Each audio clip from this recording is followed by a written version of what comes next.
শুভ সকাল বন্ধুরা, সবাই কেমন আছো? আশা করি সবাই খুব ভালো এবং সুস্থ আছো। আর আমিও ভালো আছি। বড়দের প্রণাম আর ছোটদের ভালোবাসা দিয়ে শুরু করছি আমি আজকের সকালটা।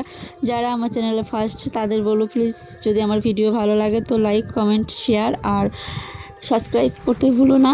তো চলো, আমি আজকে সকালটা কেমনভাবে শুরু করছি সেটাই তোমাদের দেখাবো। সকালে রান্নাবান্না খাওয়া দাওয়া সব কমপ্লিট হয়ে গেছে।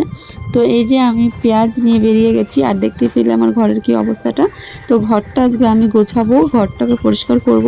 আর এই ঘরে সেরকমভাবে গোছানো হয় না এই বারান্দাটাই, কারণ এখানে একটা চৌকি রাখা ছিল, চৌকির নিচে পেঁয়াজগুলো রাখা ছিল। আর এই পেঁয়াজগুলো বাইরে আমি বের করে রেখে দিয়ে এসে এই নোংরাগুলো পরিষ্কার করছি। দেখতেই পাচ্ছ কত ধুলো। আমি তার জন্য গামছা পরে পুরো মাওবাদীর মতো সাজ সেজে দিয়েছি। ভাববে আবার মাওবাদী সেজে গেছি, কিন্তু কিছু করার নেই, এত ধুলা উঠছে সেই জন্যই। তারপরে গামছাটা আবার খুলে দিলাম, কারণ প্রচণ্ড গরম লাগছে আমাকে, তাই গামছাটা আমি খুলে দিয়েছি। তারপর একটা মাস্ক পরে নিয়েছি। আর এই যে দেখছো তোমরা ব্যাগগুলো, এই ব্যাগগুলো হচ্ছে আমাদের সবজি রাখা হয় ব্যাগে। এই ব্যাগগুলোতে করে সবজি বাজারে পাইকারি দিয়ে আসা হয়, বাবা বাজারে দিয়ে আসে, আমাদের মাঠে টুকটাক সবজি চাষ করা হয়।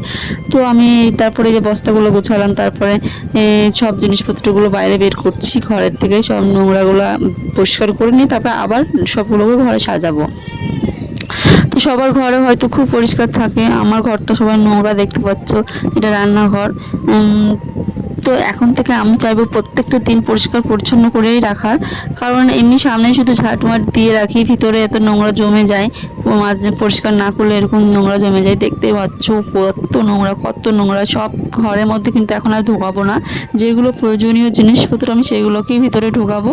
আর সব বাদবাকি জিনিস কিন্তু বাইরে জ্বালানির ঘর আছে আমাদের, বাইরে ওই রুমে রেখে দিয়ে আসবো। মানে রুম না, ওই ঘর জ্বালানি রাখার ঘর। তো ওই ঘরে সব বাদবাকি ওই যে পাট দেখলে, তারপরে কোদাল দেখলে, এমনি বিভিন্ন রকমের জিনিস আছে, সেইগুলোকে যেগুলো প্রয়োজন নেই সেগুলোকে বাইরের ঘরের দিকে রেখে আসবো। আর আমি তারপরে যে ঘরটা ঝাড় দেওয়ার পরে ঘরটাকে পরিষ্কার করে মুছে নিচ্ছি। আর ঘরটা মোছা হয়ে গেলে আমার যে মানে থালা বাসনগুলো গোছানোর আছে সেগুলো গুছিয়ে নেব, ধুয়ে নেব, একটু ধোয়ার পরে সেগুলো গোছাবো। তো দেখতেই পাচ্ছ আমি ঘরটা পুরো মুছে বেরিয়ে গেলাম, কিন্তু একবার না 2-3-4 বার করে জল পাল্টাতে হয়েছে, এত নোংরা ঘরে জমেছিল। তো পরিষ্কার পুরো হয়ে গেল। তারপরে আমি এই যে সব বাসনপত্রগুলোকে মেজে ঘষে রেখে তারপরে চলে আসলাম। যে কৌটোগুলো আছে সেইগুলোকে তাক তাক করে এগুলোতে সাজিয়ে দিচ্ছি, কারণ এখানে এইভাবে সাজানো ছিল না এগুলো। এখন আমি এগুলোতে সাজিয়ে দিচ্ছি। কেমন লাগবে এগুলো একটু তোমরা বলবে বন্ধুরা। তারপরে এই যে আমি পেঁয়াজগুলোকে ঝাড়তে শুরু করলাম। এই পেঁয়াজগুলোর খোসাগুলো সব বেরিয়ে যাবে, তারপরে ফ্রেশ হয়ে যাবে। এগুলোকে নিয়ে গিয়ে আমি রেখে দেবো ঘরের মধ্যে। তো আমার পুরো কমপ্লিট হয়ে গেল ঝাড়া। আমি চলে আসলাম ঘরের মধ্যে, রান্নাঘরে এসে আবার সেগুলোকে সাজিয়ে দিচ্ছি। কিছু সবজি ছিল, পটল, আলু আর হচ্ছে ভেন্ডি, আর সেগুলোকেও আমি রেখে দিলাম। রাখার পরে উপরের তাকে কৌটো ছিল, আর নিচের তাকটায় আমি বাসনপত্রগুলো রেখে দিলাম।